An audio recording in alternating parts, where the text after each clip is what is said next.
Oke, ketemu lagi dengan saya Ignatius Ariano Putranto, dosen program studi akuntansi Fakultas Ekonomi Universitas Tanata Dharma Yogyakarta. Kali ini saya akan melanjutkan video saya mengenai materi database management system, terutama dalam konsep entitas dan atribut.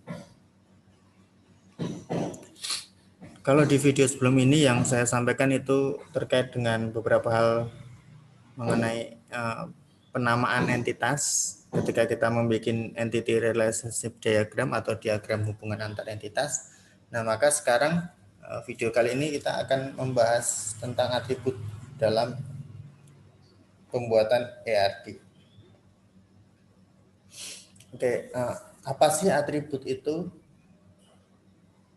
Hover mendefinisikan atribut sebagai property or characteristic of an entity type that is of interest to the organization. Jadi yang namanya atribut itu adalah karakteristik tertentu yang melekat, yang dimiliki oleh entitas. Nah, kemudian untuk penamaan atribut itu sama seperti penamaan entitas, yaitu atribut selalu dinyatakan dalam kata benda atau noun. Nah, kalau kita memahami bahwa entitas itu adalah, atribut adalah karakteristik dari entitas, terus contoh atribut apa aja sih? Oke, misalnya gini, misalnya entitas kita adalah students, maka atribut atau karakteristik yang melekat dari mahasiswa atau dari pelajar itu apa? Karakteristik yang melekat itu biasanya misalnya adalah nomor mahasiswa, ya kan, NIM atau nomor siswa, kemudian nama siswa, kemudian alamat rumah, nomor telepon, kemudian konsentrasi studi atau mata kuliah misalnya. Nah, itu salah satu, itu contoh atribut dari suatu entitas.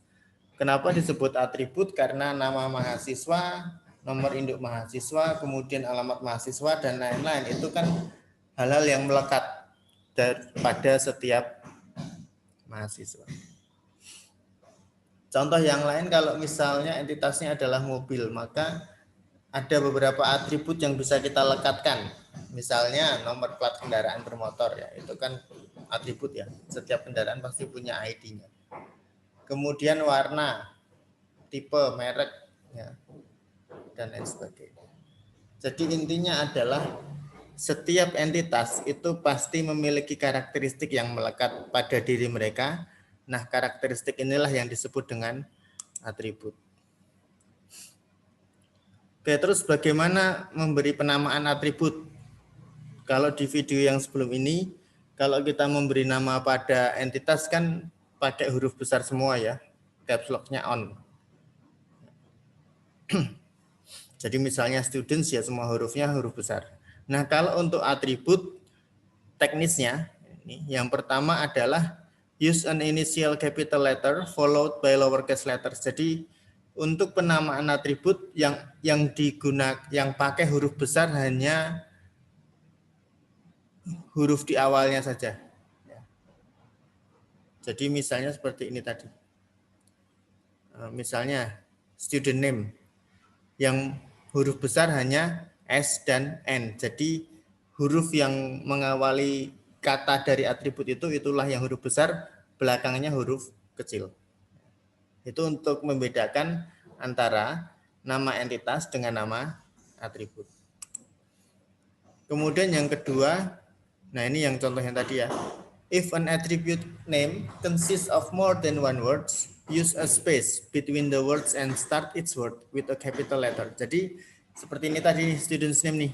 Kalau nama atributnya itu lebih dari satu kata seperti student name, home address, phone number, maka yang huruf besar itu adalah di setiap katanya. Kemudian yang belakang-belakangnya sama seperti biasa, gunakan huruf kecil.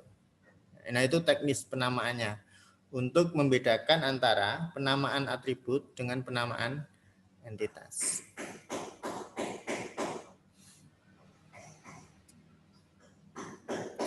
Nah, kemudian kalau kita membahas tentang atribut, ini materinya masih saya ambil dari bukunya Hover, ya. Halaman 72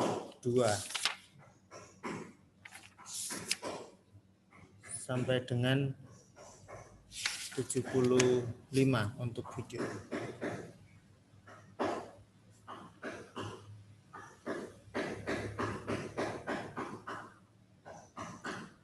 Oke, kalau kita bicara tentang atribut, maka ada beberapa jenis atribut yang bisa kita identifikasi. Sekali lagi ini berdasarkan hover ya. Yang pertama adalah required versus optional attribute. Jadi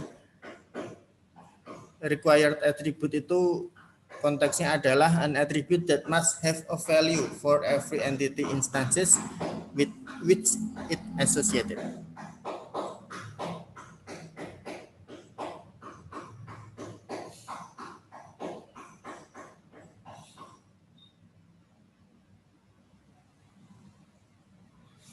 Jadi kalau required attribute itu konteksnya adalah atribut yang wajib ada value di dalam atribut itu. Jadi nggak boleh kosong, harus ada nilainya. Nanti akan kita lihat contohnya.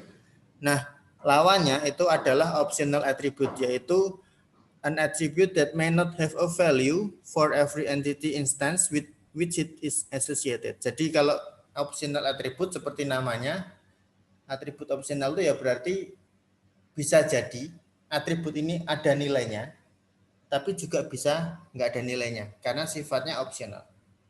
Jadi kalau jenis atribut yang pertama ini adalah atribut wajib versus atribut opsional.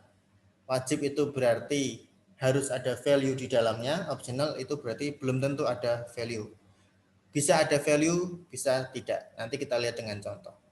Nah, terus bagaimana untuk penamaannya? Biasanya kalau untuk atribut yang wajib ya, yang required itu ada tanda bintangnya. Itu seperti kalau kita mengisi Google Form, ya, kita disuruh nulis nama, ada tanda bintangnya, kan wajib diisi. Nah, contohnya seperti itu. Tapi ada juga bagian dari Google Form di mana kita tidak wajib untuk mengisi. Ya, itu kan kosong, nggak ada tanda bintangnya. Kalau nggak diisi nggak masalah. Tapi kalau yang wajib tadi nggak diisi, maka Google Form-nya tidak bisa di-save kan gitu. Jadi itu contohnya atribut wajib dan yang tidak wajib. Nah, contohnya ini dari tabel jenis entitas student ya. Maka contohnya misalnya di sini kalau kita lihat yang required itu adalah nama, student ID jelas, tidak mungkin mahasiswa tidak punya NIM. Nama, alamat itu pasti wajib. Ya. Kalau tidak diisi maka database-nya tidak bisa digunakan. Terus apa yang optional? Nah, yang optional misalnya major, ya. Mata kuliah apa yang diambil, itu bisa optional. Kenapa? Karena kalau dalam konteks major atau mata kuliah yang diambil, kan bisa jadi mahasiswa itu sudah menentukan mata kuliah yang diambil atau ada yang belum menentukan. Jadi ketika kita bicara tipe atribut, maka tipe yang pertama yaitu atribut wajib versus atribut optional. Atribut wajib itu adalah atribut yang harus ada nilainya.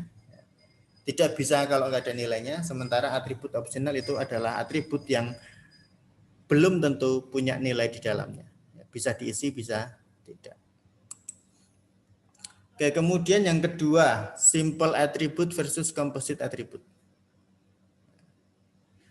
Hover mengatakan simple attribute is an attribute that cannot be broken down into smaller components that are meaningful to organization. Jadi atribut yang simple, atomik itu adalah atribut yang tidak bisa dipecah-pecah lagi menjadi komponen-komponen atribut yang lebih kecil. Jadi ya atributnya hanya satu itu, nggak bisa dipecah, nggak bisa di breakdown. Contohnya apa? Contohnya misalnya NIM, ya kan, nomor induk mahasiswa atau nama. Oh, nama masih bisa lah. Contohnya nomor kendaraan. Nomor kendaraan kan tidak bisa dipecah jadi lebih kecil lagi komponen atributnya. Kemudian warna kendaraan itu kan juga tidak bisa dipecah-pecah karena itu sudah spesifik. Itu simple attribute. Nah, lawannya adalah composite attribute. composite attribute is an attribute that has meaningful component parts. Ya, jadi atribut yang memiliki beberapa bagian komponen yang ada maknanya. Contoh, kalau kita pernah mengisi Google Form atau apapun itu, form elektronik ya, ketika diminta mengisi alamat. Nah, alamat ini kan sebenarnya atribut nih, tapi dia komposit. Kenapa? Karena alamat itu bisa dipecah jadi beberapa bagian. Misalnya, kita diminta untuk mengisi nama jalannya dulu, habis itu mengisi kolom berikutnya ngisi kota, kolom berikutnya ngisi provinsi misalnya, kolom terakhir mengisi kode pos. Nah, nama jalan, kota, provinsi, dan kode pos itu adalah komponen atribut dari atribut alamat. Nah, kalau tadi saya mengatakan nama, itu nama bisa jadi komposit. Kalau misalnya kita ngisi formnya adalah first name, middle name, last name. Sama-sama merupakan komponen dari nama, dari atribut nama. Ini tipe yang kedua, simple versus composite. Simple berarti atributnya hanya ada itu, tidak bisa dipecah menjadi beberapa bagian. Tetapi kalau yang composite berarti atributnya bisa dipecah menjadi beberapa bagian. Oke, kemudian tipe yang ketiga adalah single value and multi value. Single value attribute versus multi value.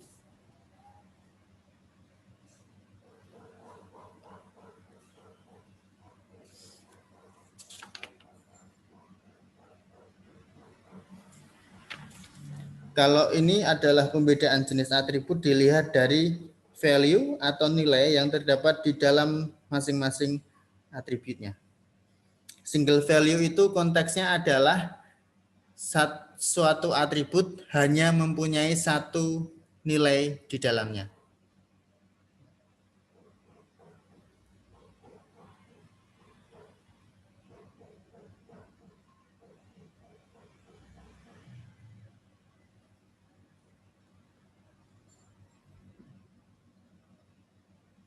Contoh misalnya yang namanya single value itu ya nama ya. Karena nama kita kan hanya ada satu. Nama saya Ignatius Arano Putranto, kan tidak ada nama yang lain. Ya, jadi single value. Atau tadi NIM kita, NIM mahasiswa kan juga cuma satu gitu ya. Mahasiswa tidak mungkin punya 2 atau 3 NIM yang berbeda. Itu contoh yang single value. Terus kalau yang multi value itu gimana? Hover mengatakan multi-valued attribute is an attribute that may take on more than one value for a given entity instances. Jadi atribut yang bernilai ganda, bernilai banyak itu adalah atribut yang memiliki lebih dari satu nilai di dalamnya. Contoh misalnya, kalau pernah melihat info lowongan pekerjaan, nah itu kan ada skill yang dibutuhkan ya. Butuhnya karyawan yang punya skill apa kan gitu ya. Nah, skill karyawan ini termasuk multi value. Kenapa? Karena skillnya bisa banyak. Misalnya, karyawan harus memiliki kemampuan SAP. Yang kedua, memahami perpajakan. Yang ketiga, menguasai bahasa Inggris dan bahasa asing lainnya. Nah, di situ ada 3 value, ada 3 nilai dalam atribut employee skill. Ya, skill. Artinya, atribut skill ini adalah atribut yang multi value. Jadi multi value itu berarti satu atribut yang punya lebih dari satu value, lebih dari satu nilai di dalam. Nah, nanti bisa kita explore lagi ya, bisa kita cari contoh multi value atribut itu apa.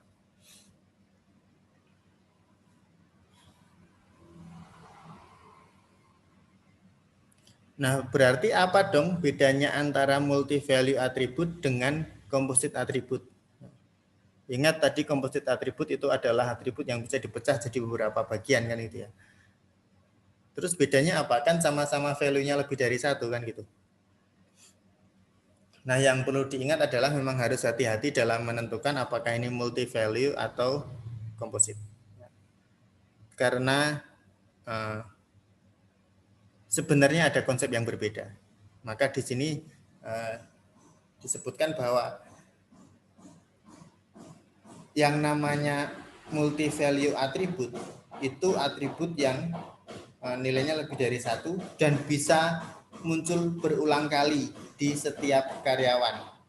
Contoh misalnya karyawan A dia punya skill bahasa Inggris, kemudian memahami perpajakan, memahami SAP. Karyawan B punya skill bahasa Inggris tapi tidak memahami SAP tapi paham perpajakan.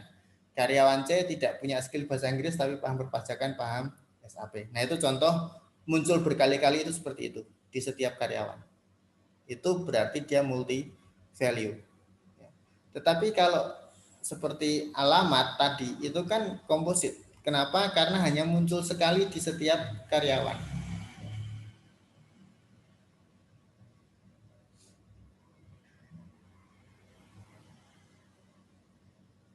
Misalnya kalau kita bicara alamat karyawan A dengan alamat karyawan B itu kan pasti akan bisa berbeda satu sama lain kan gitu. Dan hanya muncul sekali dari setiap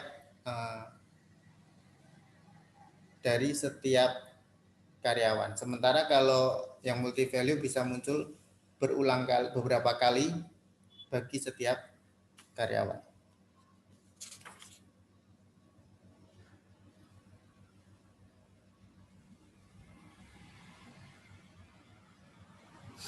Jadi itu yang harus dipahami, perbedaan antara composite attribute dan multi value.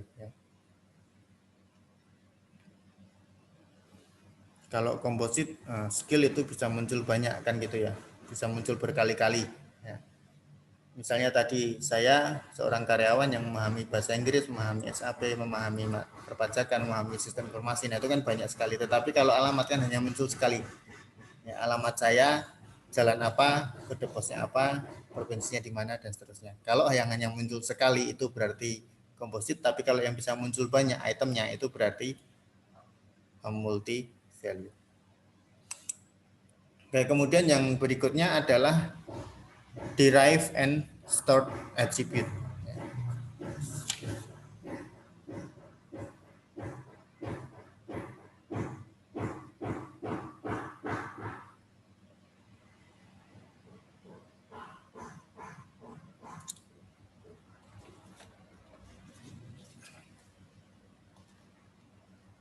Nah, stored attribute dan derive attribute ini sebenarnya terkait dengan tipe atribut dilihat dari eksistensi dari atribut tersebut. Jadi misalnya di sini yang namanya derive attribute itu adalah atribut turunan ya, atau atribut yang nilainya itu dapat dihitung dari atribut lainnya. Sementara kalau stored attribute ya nilainya sudah muncul lebih dulu tanpa dipengaruhi oleh atribut lainnya. Nah, itu bedanya antara stored versus derive. Nah, jadi kita bisa mengatakan derive atribut itu atribut turunan gitu ya. Atribut yang nilainya dapat dihitung dari atribut-atribut lain yang terkait. Sementara kalau stored itu berarti atribut yang nilainya memang sudah given, ya, tidak dipengaruhi, tidak didapatkan dari penghitungan dari atribut yang lainnya. Nah, contohnya apa sih derive attribute itu? Contohnya gini, dalam entitas karyawan ada date hired ya atributnya ya. Ada atribut tanggal direkrut. Itu adalah atribut yang menunjukkan kapan karyawan itu direkrut oleh perusahaan. Nah, ketika kita bicara tentang konteks karyawan, ya, kan kita bisa tahu berapa lama karyawan itu bekerja, kan gitu ya. Maka nanti muncul atribut years employed, ya, berapa tahun karyawan itu bekerja di perusahaan itu. Nah, dari mana years employed itu muncul, atribut itu muncul? Atribut years employed muncul dari penghitungan sejak tanggal direkrut sampai dengan tanggal hari ini. Nah, ketika ada kalkulasi semacam itu, ya, dari tanggal direkrut kemudian dihitung sampai dengan tanggal sekarang, muncullah atribut baru yang namanya years employed, dan atribut yang baru itu sifatnya adalah derived. Kenapa? Karena dia adalah atribut yang kemunculannya dipengaruhi dari atribut-atribut lain yang terkait. Nah, itu contohnya stored versus derived. Jadi kalau stored itu nilai atributnya sudah ada, sudah given, tidak dipengaruhi oleh atribut lainnya, tapi kalau derived attribute itu nilainya dipengaruhi atau berasal dari penghitungan nilai-nilai atribut lain yang terkait. Untuk konteks lain misalnya apa? Misalnya mahasiswa. Ya. Ada tanggal masuk ketika mahasiswa menjadi mahasiswa baru, kemudian ada tanggal sekarang ketika mahasiswa sudah menjalani perkuliahan. Nah, dari dua atribut itu, tanggal masuk dan tanggal hari ini misalnya, bisa dihitung berapa lama mahasiswa itu kuliah. Nah, berapa lama mahasiswa itu kuliah itu adalah atribut baru yang sifatnya turunan.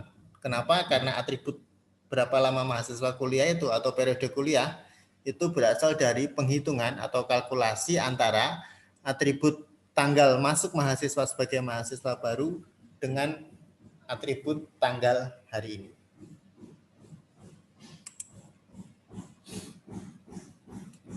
Oke, kemudian jenis atribut berikutnya adalah identifier. Ini dari kemarin sudah saya sebut-sebut ya di video ini. Apa sih identifier itu? Hover mengatakan an identifier is an attribute of combination, attribute or combination of attributes whose value distinguishes individual instances of entity type. Jadi yang namanya identifier itu adalah atribut atau kombinasi atribut yang memiliki nilai-nilai yang membedakan antara satu contoh entitas dengan contoh entitas lainnya dari suatu jenis tipe entitas yang sama. Nah, kenapa disebut nilai yang membedakan? Karena konteksnya yang namanya atribut identifier itu adalah atribut yang nilainya unik. Artinya tidak mungkin ada dua contoh entitas yang punya nilai yang sama. Nah, apa yang bisa kita contohkan sebagai identifier? Kalau dalam konteks database mahasiswa ya yang disebut identifier itu adalah nomor induk mahasiswa itu. Kenapa? Karena kan tidak ada mahasiswa yang punya dua orang mahasiswa NIM-nya sama. Kan tidak mungkin. Pasti berbeda, ya kan?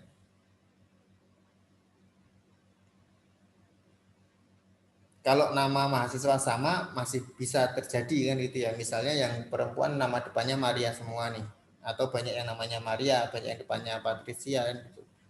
Itu masih bisa sama. Maka nama, atribut nama itu tidak akan pernah bisa menjadi identifier sebenarnya. Kenapa? Karena sifatnya tidak unik. Sekali lagi yang bisa menjadi identifier adalah atribut yang nilainya unik. Nilainya unik itu artinya adalah nilainya tidak mungkin sama antara dua data ya atau lebih. Kalau untuk atribut kendaraan ya contoh identifiernya adalah plat nomor kendaraan, kan tidak mungkin sama. Ya, kalaupun sama ya itu pasti milik satu orang kan gitu ya. Itu bisa dibuat seperti itu. Tetapi secara umum plat nomor kendaraan itu kan berbeda ya, antara satu kendaraan dengan kendaraan yang lain. Kalau jenis kan jelas bisa sama.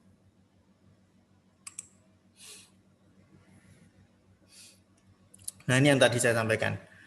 Student name is not a candidate identifier because many students may potentially have the same name. Ya, jadi nama mahasiswa itu sebenarnya tidak bisa masuk sebagai identifier ya harusnya, karena nama mahasiswa bisa sama.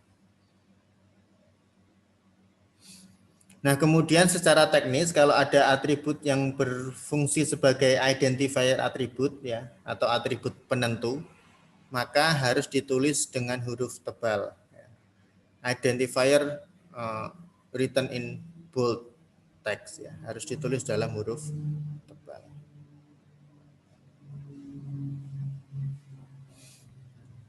Oke, kemudian atribut itu tadi identifier tadi disebutkan adalah atribut atau gabungan. Artinya apa? Artinya identifier itu bisa berupa satu atribut saja seperti tadi student number ya, nomor induk mahasiswa kan hanya satu atribut. Tetapi identifier itu juga bisa terdiri dari dua atribut yang dikombinasikan jadi satu. Jadi yang namanya identifier itu bisa atribut tunggal, bisa gabungan dari beberapa atribut. Nah, kalau identifier yang merupakan gabungan dari beberapa atribut itu disebut sebagai composite identifier.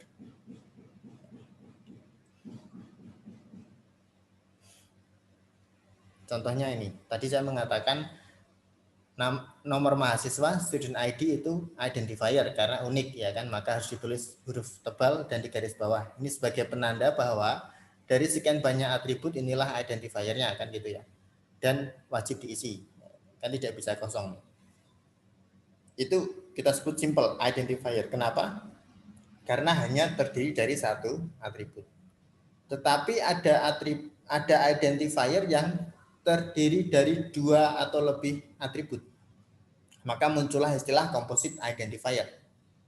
Contohnya apa? Contohnya di sini. Kalau kita bicara tentang entity type flight atau penerbangan, kan ada flight ID.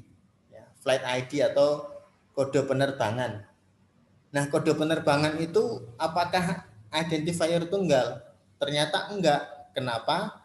Karena flight ID, ya, kode penerbangan ini merupakan gabungan dari nomor pesawat dengan tanggal di mana pesawat itu akan terbang.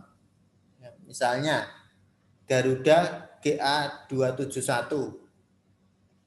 GA271 terbang tanggal 5 November 2020. Nah, dua atribut itu, nomor pesawat dan tanggal, itu sebenarnya secara bersama-sama mereka akan membentuk ID penerbangan, katakanlah misalnya ID penerbangan dari Jogja ke Jakarta pada tanggal 5 November 2020 menggunakan pesawat GA271. Nah, itu contohnya seperti itu. Jadi sekali lagi, composite identifier itu adalah identifier atribut yang tersusun dari dua atau lebih atribut. Nah, kenapa harus disebut komposit ya? Karena flight ID ini kalau nggak ada flight number atau cuman ada date-nya doang kan nggak bentuk ya. Hanya ada nomor pesawatnya aja tapi nggak ada tanggalnya kan tidak bisa jadi kode penerbangan. Atau sebaliknya, ada tanggalnya tapi nggak ada nomor pesawatnya, tetap nggak bisa jadi kode penerbangan. Nah, itu bedanya antara simple identifier dengan composite identifier. Nah, jadi kalau simple identifier sekali lagi itu merupakan identifier yang merupakan satu atribut saja, tapi kalau composite identifier itu adalah atribut yang tersusun dari dua atau lebih atribut. Nah, kira-kira itu yang bisa saya sampaikan untuk video yang kali ini ya, berkaitan dengan apa sih yang dimaksud dengan atribut, kemudian jenis-jenis atributnya apa saja. Nah, setelah ini nanti saya akan memberikan video lagi mengenai bagaimana sih tata cara memberi nama pada atribut. Oke, terima kasih sudah menyimak video ini. Tetap stay di channel ini ya, karena nanti akan ada beberapa materi yang bisa saya bagikan baik dalam konteks database management system, sistem informasi manajemen maupun yang lainnya. Terima kasih.